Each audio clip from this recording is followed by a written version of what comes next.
शिव समान दाता नहीं विघ्न निवारण हार, लज्जा मोरी राखिए नंदी के अस्वार। बोलो कैलाशपति महादेव की जय हो। आज सावन का दूसरा सोमवार है।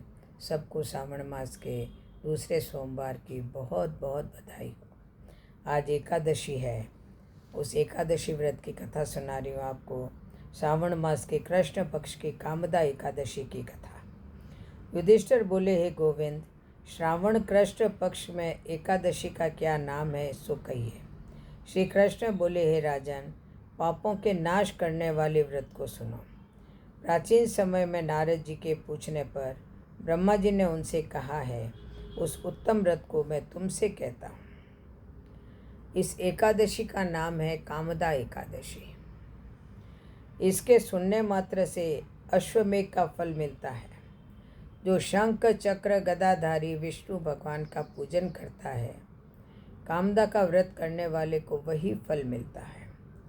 सामग्री समेत ब्याही गौ का दान करने से जो फल मिलता है, वही फल कामदा का व्रत करने वाले को प्राप्त होता है। जो उत्तम मनुष्य श्रावण में श्रीधर भगवान का पूजन करता है, उसको देवता, गंधर्व, उरग, पनग सबके पूजन का फल मिल जाता है। इसीलिए कामदा एकादशी के दिन हरि के यत्न से पूजन करना चाहिए। इससे बढ़कर पवित्र और पापों को दूर करने वाला व्रत नहीं है। कामदा का व्रत करने वाला जो मनुष्य रात में जागरण करता है, उसको भयंकर यमराज दिखाई नहीं देता, न उसकी दुर्गति होती है। कामदा का व्रत करने से योगी मोक्ष को प्राप्त हो गए हैं। तुलसी के पत्तों से जो हरि का पूजन करता है, वह पापों से ऐसे दूर रहता है। रतन, मोती, पन्ना, मूंगा आदि के पूजन से विष्णु पे इतने प्रसन्न नहीं होते जितने तुलसी दल द्वारा पूजन से प्रसन्न होते हैं। जिसने तुलसी की मंजरी से केशव भगवान का पूजन किया है, उसने जन्म भर के पापों का लेखा मिटा दिया है।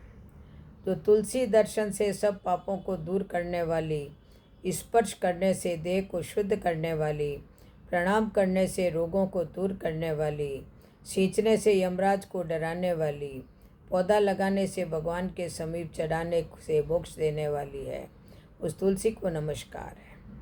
जो एकादशी में रात को दीपदान करता है, उसके पुण्य की संख्या को चित्रगुप्त भी नहीं बता सकता। एकादशी के दिन जिसका दीपक भगवान के सामने जलता है, उसके पितर स्वर्ग में जाकर अमृत पीकर तृप्त हो जाते हैं।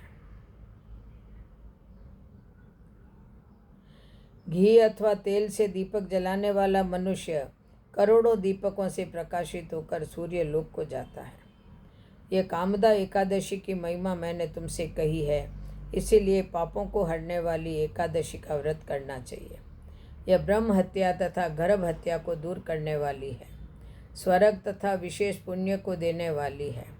मनुष्य श्रद्धापूर्वक इसका महात्म्य सुनकर वैकुंठ को चला जाता है। फलाहार। इस दिन तुलसी को मंजरी से विष्णु भगवान का पूजन किया जाता है और इस दिन गौ दूध का सगार लेना चाहिए। बोलो कामदा एकादशी माता की जय हो। जय जय श्री राधे, जय जय श्री कृष्ण।